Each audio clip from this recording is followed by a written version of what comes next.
Nectar of Devotion, Chapter 12, Associating with Advanced Devotees.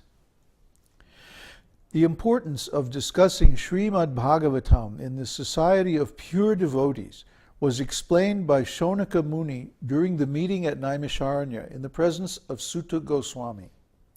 Sutta Goswami confirmed that if someone is fortunate enough to associate with a pure devotee of the Lord, even for a moment, that particular moment is so valuable that even those pious activities which can promote one to the heavenly planets or give liberation from material miseries cannot compare to it. Wow. In other words, those who are attached to Srimad Bhagavatam do not care for any kind of benefit derived from elevation to the higher planetary kingdoms or for the liberation which is conceived of by the impersonalists. As such, the association of pure devotees is so transcendently valuable that no kind of material happiness can compare to it.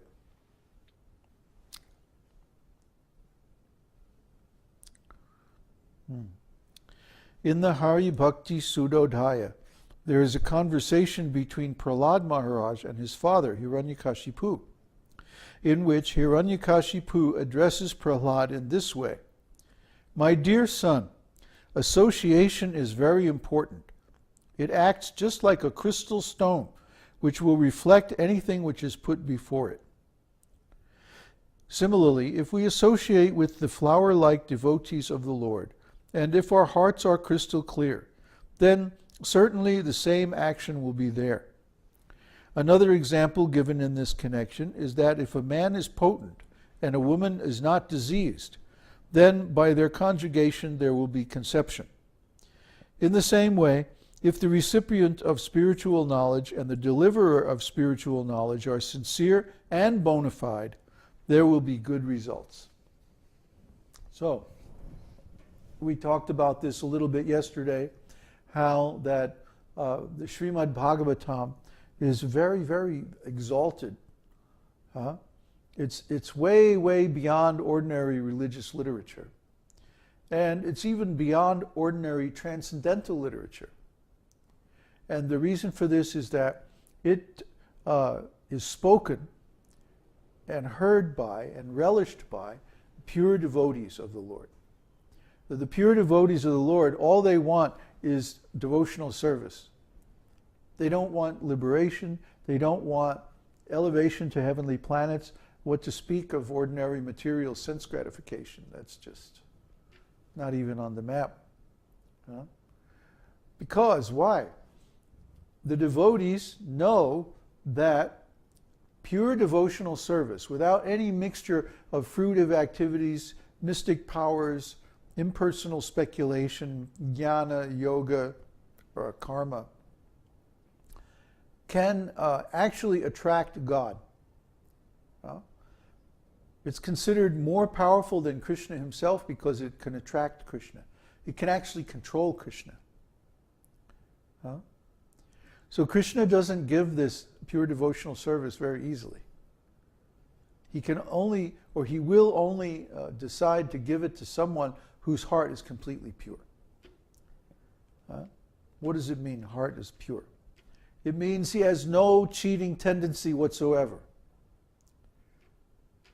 How can we have truth if we have some cheating propensity to take advantage of others?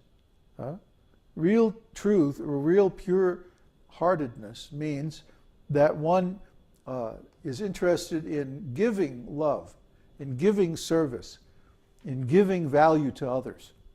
Let me try to understand. What is the definition of a great personality? In this world, oftentimes we look up to big materialists or wealthy people or powerful people.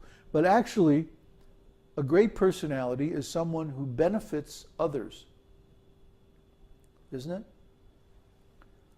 Who gives the greatest benefit to others? Then he is known as the greatest personality. So a great personality has no need for himself to benefit himself. You see? A great personality knows who he is, he knows what he is, he knows that he's strong and he has unlimited resources, so he simply gives great benefit to others. So the pure devotees of the Lord, they're the greatest personalities.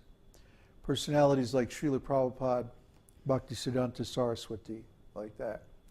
They only give. They give service to the Lord and they give knowledge to the living beings.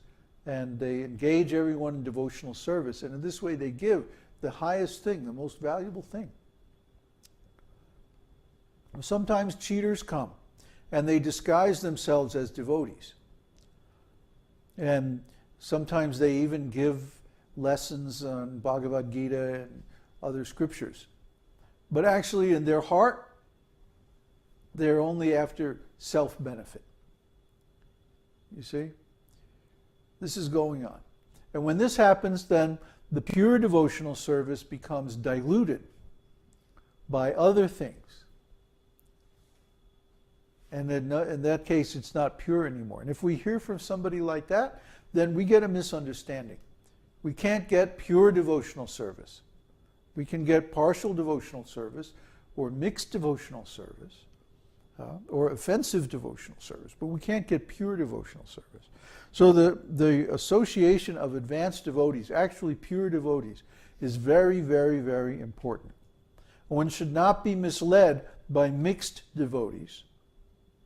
One should only accept the association of pure devotees, and if possible, devotees who are more advanced than oneself in the same mood or similar mood. But this will help us advance in devotional service.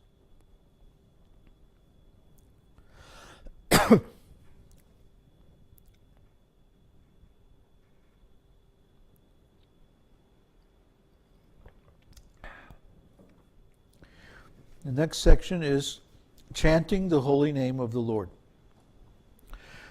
The importance of chanting Hare Krishna, Krishna Krishna, Hare Hare, Hare Ram, Ram Ram, Hare Hare, is very strongly stressed in the second canto, first chapter, verse 11 of Srimad Bhagavatam in the following way.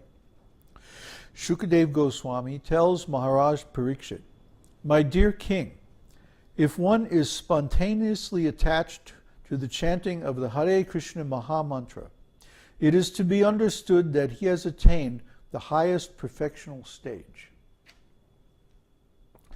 It is specifically mentioned that the karmis who are aspiring after the fruitive results of their activities, the salvationists who are aspiring to become one with the Supreme Person, and the yogis who are aspiring after mystic perfections, can achieve the results of all perfectional stages simply by chanting the Maha Mantra. Shukadev uses the word nirnitam, which means it has already been decided. He was a liberated soul and therefore could not accept anything which was not conclusive. So Shukadev Goswami especially stresses that it has already been concluded that one who comes to the stage of chanting the Hare Krishna mantra with determination and steadiness must be considered to have already passed the trials of fruitive activities, mental speculation, and mystic yoga. So this is beyond this chanting of Hare Krishna, spontaneous chanting. He's chanting because he wants to. He's chanting because he likes the holy name. He enjoys it, he appreciates it, he relishes it. It's transcendental pleasure. This is real chanting, this is spontaneous chanting. Chanting according to regulative principles is preliminary, it's a practice. But when one is spontaneously attached to chanting the holy name, then that is the perfectional stage. And this may take some time, but it's well worth any effort that we put into it, because this gives the highest benediction. It's beyond liberation, beyond any other form of benediction. The same thing is mentioned in the Adi Purana by Krishna. While addressing Arjuna, he says, "Anyone who is engaged in chanting my transcendental name must be considered to be always associating with me.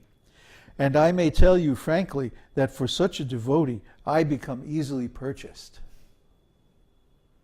Huh? This is the price.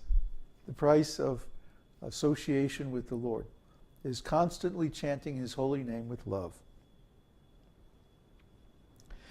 In the Padma Purana also it is stated, the chanting of the Hare Krishna mantra is present only on the lips of a person who has for many births worshipped Vasudeva. It is further said in the Padma Purana, there is no difference between the holy name of the Lord and the Lord Himself.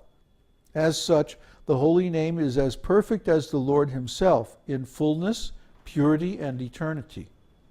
The holy name is not a material sound vibration, nor has it any material contamination. The holy name cannot